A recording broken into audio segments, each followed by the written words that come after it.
Lee Sparks hat, and this is the talk on personal astrology. So if you're there, say hello and let me know if you can hear me. I believe my microphone should be working good. So,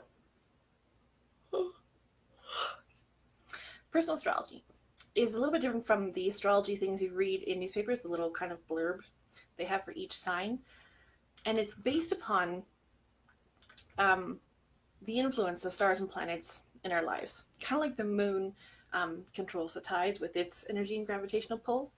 The astrology is based on the same thing. And it's a really kind of old way of gaining personal knowledge. For a lot of people, looking at the night sky, clear night sky, and seeing all the stars, it creates a lot of awe in us. And these forms of astrology have been around for centuries. And some of it has to do with the fact that all things in the universe are connected and in relationship with one another. So there are 12 signs of the zodiac in astrology, and they kind of form a wheel signifying the continuous cycle of life from birth to death, and then cycles also within our lives. The first sign is Aries, the last sign is Pisces, and we just kind of keep going around and around. Astrology is a super deep kind of modality. It's a super deep thing. There's layers upon layers upon layers. And I've been kind of a dabbler and learning about it for many, many years, and I found it super helpful in my life for my own personal knowledge. So that's part of what I want to share with you guys today. So when we look at our birth astrology, we have to run a chart based upon our birth date, time, and place. And then this, through these computer programs, and they apparently used to do it by hand, but I have no idea how to do that. But there's tons of places you can calculate your birth chart astrology for free. And then you get the blueprint of what the sky looked like when you were born, from the place where you were born. And this can tell you a lot of the kind of blueprint of energies that have been set up. The cool thing to know is when you are when you get your birth chart run and you see what it is, it can be a little bit hard to interpret, but you get a direct correlation of where your stuff is placed. If you don't know your birth time, it is a little bit more difficult, but apparently there are ways around that.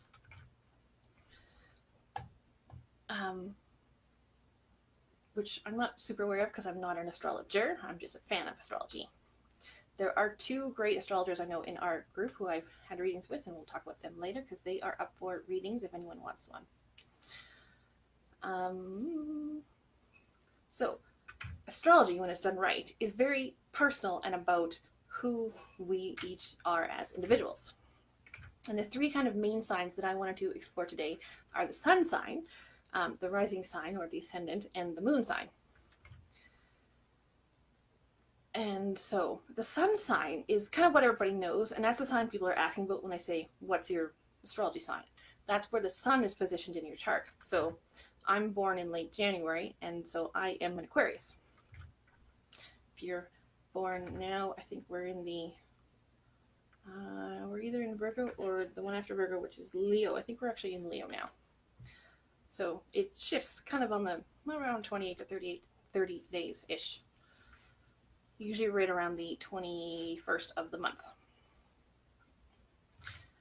So when you know your sun sign, and you get your birth chart run, you want to find, there's like, you can tell which planets are which sign and which house. It's very confusing, but if you look for your sun sign, your rising, or some people call it ascendant sign, which is the sign coming up on the horizon, and which sign your moon is in. So the rising sign, this is kind of the energy of what you present to the world, the face you present to the world as it is.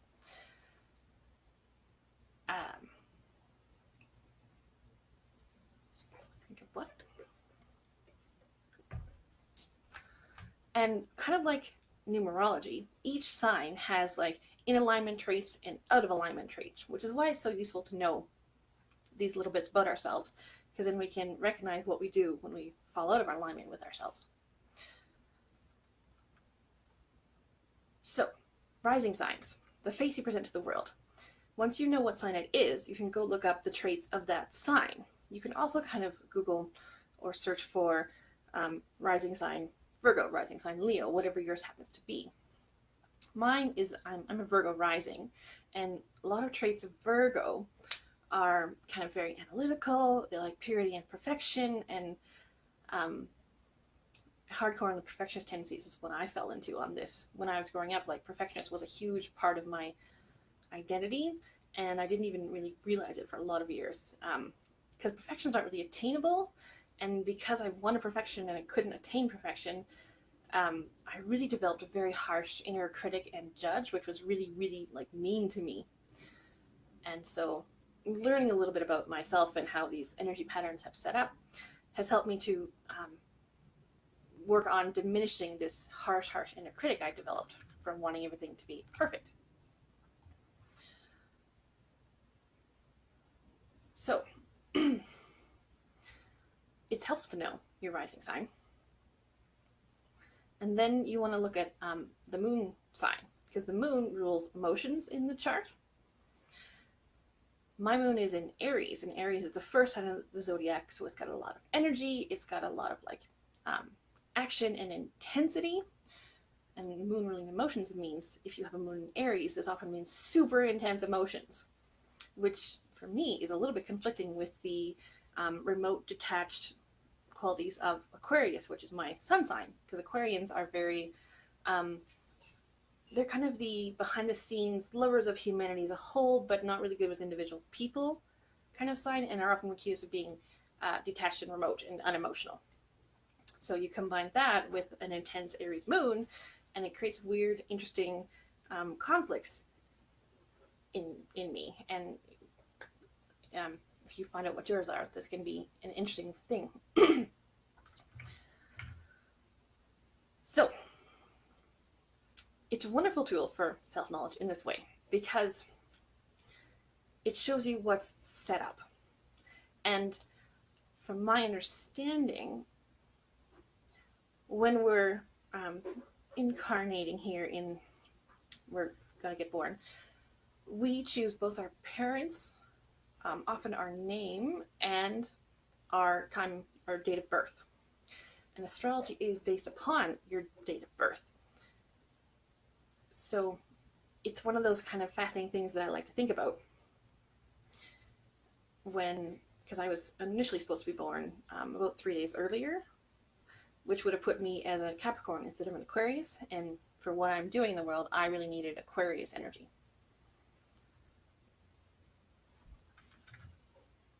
Hello! Nice to see you. Can you hear me okay? So, lost my place. Where am I in my notes? So it's really good to get a reading with an astrologer who you resonate with, because you can, thanks Chanel, you can do a lot of learning on your own when you go to, I put some links in the event for this, and I'll put them again in the comments, but I like the site astro.com, and I've recently hit upon an app that is called TimePassages, and this app is really great because you can just, it's so easy to use, whereas the website is a little bit more difficult. But once you put in your name, or not your name, your place, date, and time of birth, it runs your chart and it tells you what all your things are in. So because it looks overwhelming at first, that's why I say look for the sun sign, the rising sign, and the moon sign, because then you know your kind of base overall personality traits and out of alignment traits, as well as the face you present to the world and what's ruling your emotions. Do anyone who's live know their signs of those ones? Put it in the chat if you do, if you want to share. Astrology is an interesting thing. It's kind of looked down upon by a lot of people, but it's kind of an interesting thing based on real science, because it's observing how the celestial bodies are moving. Part psychology and part intuition. Really good astrologers and people who do astrology readings have great intuition, because it tells them how these individual planets and things and stuff and layers of stuff is correlating and acting in our lives. Sun sign is Libra. Cool. Each sun sign has a element associated with it. earth, air, fire, or water. And what's neat about the 12 signs is there are 3 of each element. Generally, signs of each element get along very well together. Aquarius, which is my sun sign, is also an air sign. So Aquarius, Libra, and Gemini are the air signs. And air signs are very much, we're a lot about being in our mind and our heads. And for the most part, whenever I've met another Libra or Gemini, I get along really well with them, kind of that instant rapport. So that's an interesting thing to know about Aquarius. If you look at the people in your life and what their sun sign is and what element they are, it can help you to relate to them better or change how you're relating to them. So aside from those 3 signs, the other really important thing that helped me a lot with astrology was when I learned where my North Node was. Travis is an Earth sign, so it's easy to. Yes, it really is. And Melissa is a Virgo. Virgo I know a decent amount about because I have a lot of it in my chart. So I'm just going to put a link in the comments here if you hadn't already gone, because astrology is so dependent on knowing your time of birth, which not everybody knows. If you go to this North Node table, you can find out where your North Node is. And North Node is kind of my kind of view and knowledge of it when I've been communicating with all my teams and stuff is North Node is a lot about the intention of direction we created for our lives as we were coming in and being born, which I think is a really cool thing to know. Because otherwise it's like you're just, if you think about just going on a road trip, if you don't know a direction, if you don't have a destination, you need at least a direction.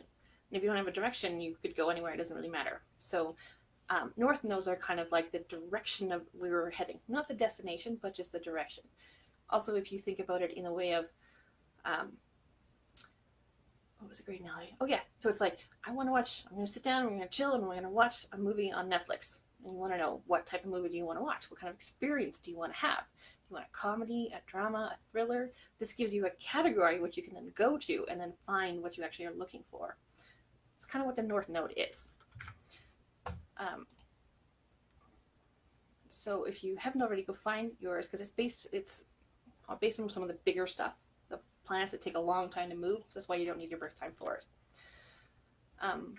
For me, knowing the North Node was really a big influence and deal, because I have a lot of planets in my 12th house. Oh, I hadn't mentioned those yet. So one of the other layers of, not only are there 12 signs, there's 12 houses in a birth chart. Each house relates to a particular sign and governs a particular thing. A lot of my planets are in the 12th house, which is a fairly misunderstood house, but really it's essentially about all the affinity for behind the scenes, non-physical, energy healing, intuition kind of things, but very kind of not seen things, unseen things. So having a lot of planets there and knowing that this is a direction of my life I have a little affinity and a passion and a superpowers in. My North Node is in Leo, and Leo is all about being a leader. They're creative, they're powerful, and they're here, look at me and look at what I'm doing, which is kind of the opposite to my shy, quiet personality. So when this got put together in a reading for me, what it kind of meant to when you took these kind of bits and pieces and put them into a sentence, it told me, and the astrologer told me, that here's all these talents and abilities you have, and you're meant to stand up and bring them to the world. Which, for me, who's always been a quiet and shy type of person, was a really shocking, kind of scary, out of my comfort zone, huge thing. But knowing that was kind of an intentional direction in my life has really helped me to take steps and to start to gain qualities to help me do that. If that makes sense. Did anyone find out what their North Node is from that link I put there? You can, if you scroll down on the page, you can put in either in your birthday month and year, or if you scroll down, you can just find it in the chart, because it's based on about half year, every 6 months or so it changes, it looks like. So,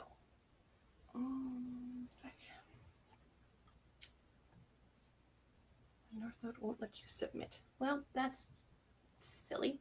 Chanel, if you scroll down and just look at the chart on that page, instead of just submitting it, you have to scroll because it starts in the 1940s.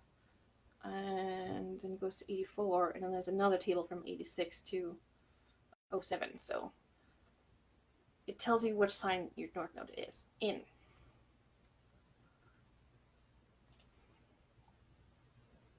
Cool. Hey, Mandolin. It's water. So once you know the sign something is in, you can then do some Googling for what it means when something's in that sign. There are a lot, if you're looking at either that TimePassages app or some free places where you can get your astrology wheel done, and you're kind of doing it on your own, just be aware that the write-ups are quite generalized based on many people, so they don't always resonate. A lot of times when I've read what Aquarius means, it hasn't resonated. That's because I have other aspects in my chart that make me quite emotional as opposed to detached and unemotional. Chanel, you are in Aquarius, and it won't let Angela click on the link. Okay, if it won't let you click on the link, just quickly type into a browser if you want to know, or do it later, North Node chart. That's what I did to find that one. So Chanel, Aquarius is very much is the kind of shaman on the edge of the village archetype, looking, getting all the knowledge from non-physical and working for the good of humanity as a whole. It's a sign I know a lot because it's my sun sign, and I have a bunch of planets in it as well. So I lost my train of thought. Oh yeah, so when we're using astrology for personal knowledge and things, it's again not a thing like it's running your life. Here's a blueprint of energies that are set up that if you're not consciously creating things in your world, here's what you'll fall into as patterns and things. So it's good to know those things, because then you can be more aware when you're falling into them, like, oh shit, I'm doing that thing again. Shit, my perfectionist is up and my inner critic is here. Kind of things is I found very helpful, as well as the whole intention of direction in life. Makes sense? Yeah. Cool. So when we're using astrology in this way, there aren't really like bad combinations, because it's just information. Some people get really into, oh, this means that all is evil and whatever, and like, because astrology has been around for so many centuries and over the years, there's some superstition and stuff attached to it, and it's also really looked down upon as that thing that those weird people do sometimes, right? But used in this way of having an awesome tool, it's very valuable. So I invite you to run your birth chart if you know what it is, and look up your sun, your rising, and your moon sign, as well as the North Node from that chart, and see what it tells you. Oh, and the two people in this group here that do readings, who I've had a little reading from each of them, there is Steph, and I will tag them here, and Shireen. Oh, I can't tag Shireen. And I connected with them before doing this, and they are both willing to do readings if you want to have your stuff read. I will try and tag Shireen, actually. Oh, there we go. Gotcha. So I've tagged them in the video, so you're free to connect with them if you really want a reading. And Steph and Shireen, if you watch this, please put a little poster if you want in the group and let us know what type of astrology readings you do, because astrology is such a deep thing. With the houses, you got your sun sign in a house that's governing things, and there's so many layers of different stuff that I haven't gone to really study it. I've just been a really big dabbler because it's been so helpful in my life. I've learned a lot about my own one, and so that's why I wanted to encourage you to help learn about your own one. So if you found this interesting or helpful, leave me a comment and let me know, either now or later after you've gone and looked up what your stuff is, because I'm also curious, what's your 3 combinations of sun, moon, and rising sign? I actually know a lot of people who are Virgo rising, and we have a lot in common. It's actually kind of interesting. Oh, hello, Allison. I am just finished So thank you all for being here, those who showed up live, and I'll see you next time. Bye.